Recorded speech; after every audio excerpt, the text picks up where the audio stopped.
Okay, so growing up, I didn't really have many things that I was allowed to do. By that, I mean when I was a young boy, my parents were really big on that whole studying thing, and that really limited my scope of being able to do anything else. I wasn't really allowed to go out to the park, I wasn't allowed out into my backyard, I was very restricted in the TV time I was allowed to watch, and even though I owned a Wii and a DS, I wasn't really allowed to play either at all. So that left me with really only one hobby I could actually carry out. Apart from piano, which I absolutely despised at that time. But that hobby that I really loved was reading. I would read every single day, whip the torch out to be able to read after I was put to bed at 7:30. Every single spare second of my time was spent turning the pages. I just loved reading. As my love for reading grew over the years, so did my taking for granted how easy it was to actually write well. Eventually, as is the natural progression of such things, I began dabbling in writing myself. Now, the best I've ever done in terms of writing was firstly in year 11, winning a snazzy iPad and a scholarship I never used to a uni I never went to, and secondly, getting a solid 80 out of 100 on a script I wrote in my first year of uni. Whilst it is absolutely remarkable what fame and success my fantastic writing skills have brought me thus far, my writing journey did have more, what one would say, humble beginnings. In year 5, I wrote a short 10-page novella fantasizing about how I was really popular and cool and how Kevin Rudd himself gave me an award for being so epic. In year 7, I wrote a snazzy little poetry pamphlet thing on how I was the wife to the Egyptian god Anubis after having just finished the Egyptian mythology series by Rick Riordan earlier that year. I even began dabbling in some Wattpad wizardry in early year 8. My most famous work, Blood, Love, Betrayal. No, there's no commas or capital letters in the title, or the whole thing for that matter, because firstly, I really wanted to capture that aesthetic of betrayal, and secondly, I didn't know how to use a comma until year 9. Now, Wattpad isn't necessarily a problem.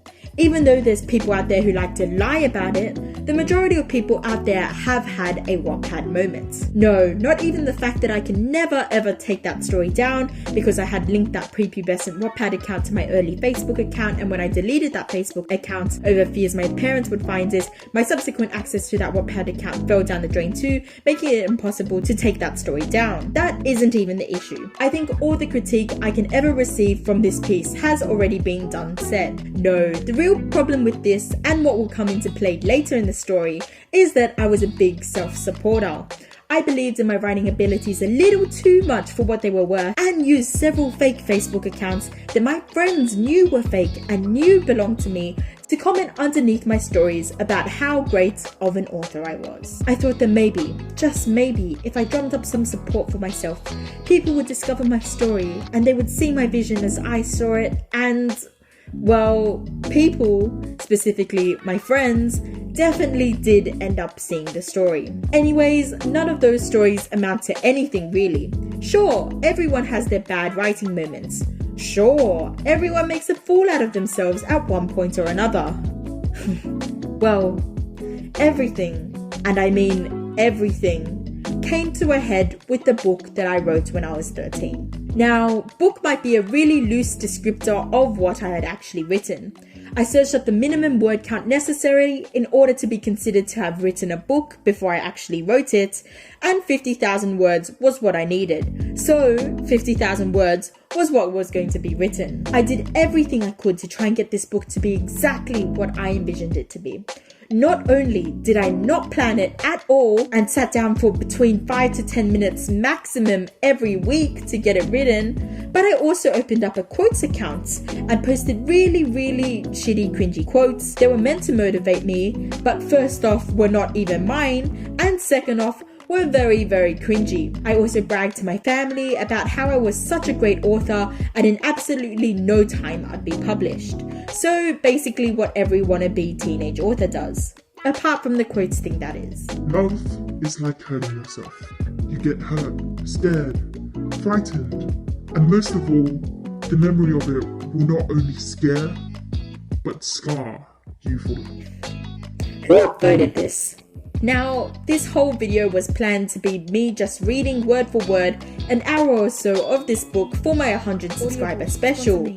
But when searching for this book in a bunch of my old laptops, I came up with absolutely nothing, starting me off on a quest I had not realized I had agreed to. To begin this journey of epic proportions, I searched my high school debt portal email, which, because I was too cheap to own a USB, was the Hong Kong to my important documents flight route. It took a bloody long time to get back into the debt portal because apparently once you finish high school, the internet wants to make it impossible for you to locate the login portal for your high school email. Anyways, I finally got into my email and began using my FBI skills. In the search bar, I searched for every keyword possible that I would have possibly saved this book under. The closest search result I got was this email titled Book Thingo. The email definitely was a thingo, but definitely not my 50,000 word book. The search results otherwise yielded nothing. This was a big bummer and almost deterred me completely. Then I remembered that as an absolute pathetic 14-year-old,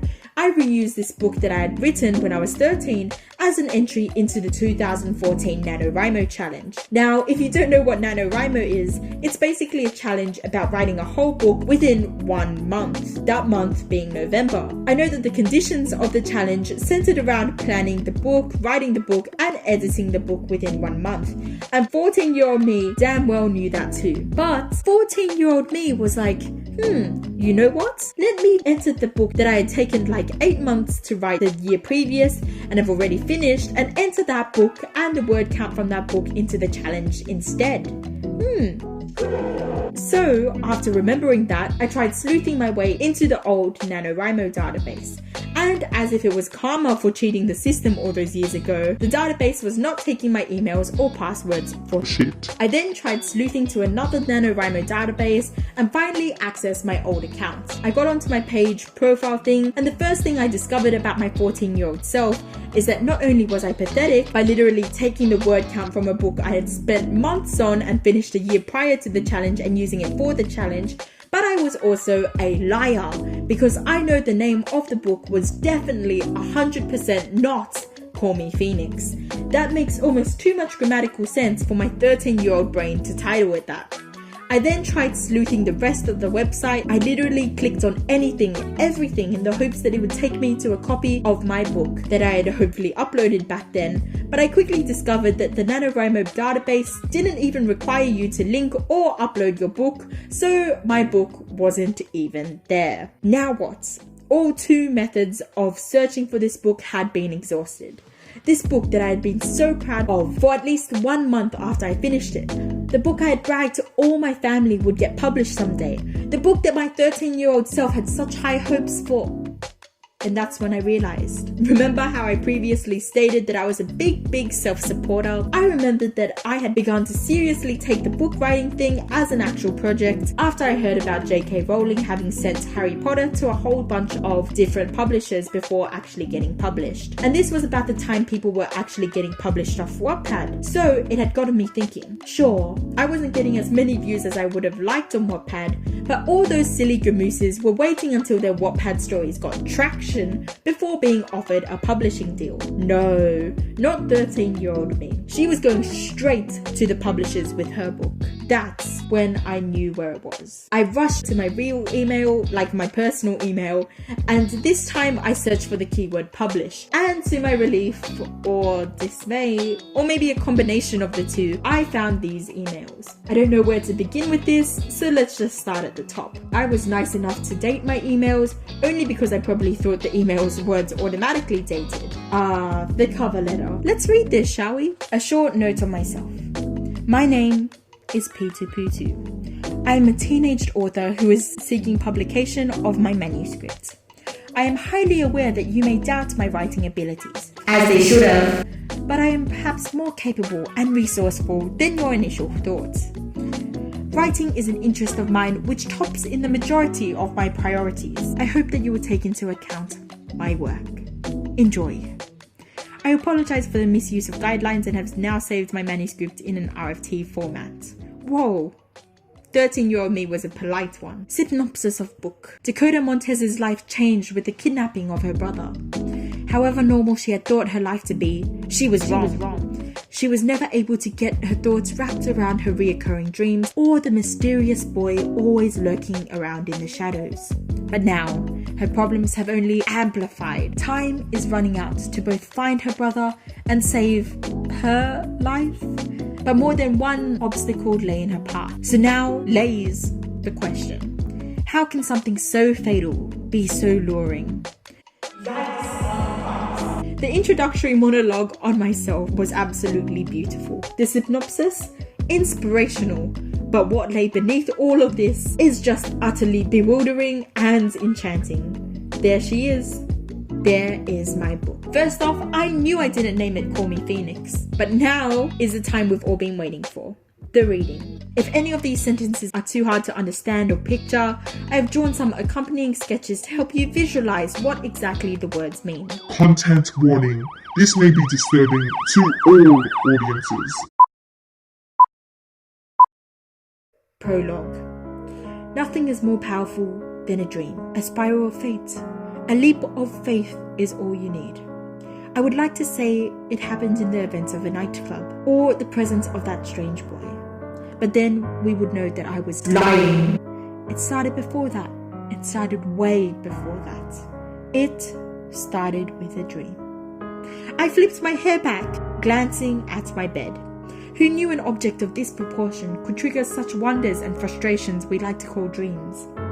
Outside, the sky was ringed with soft clouds covering the rays of moonlight that were protesting against their containment.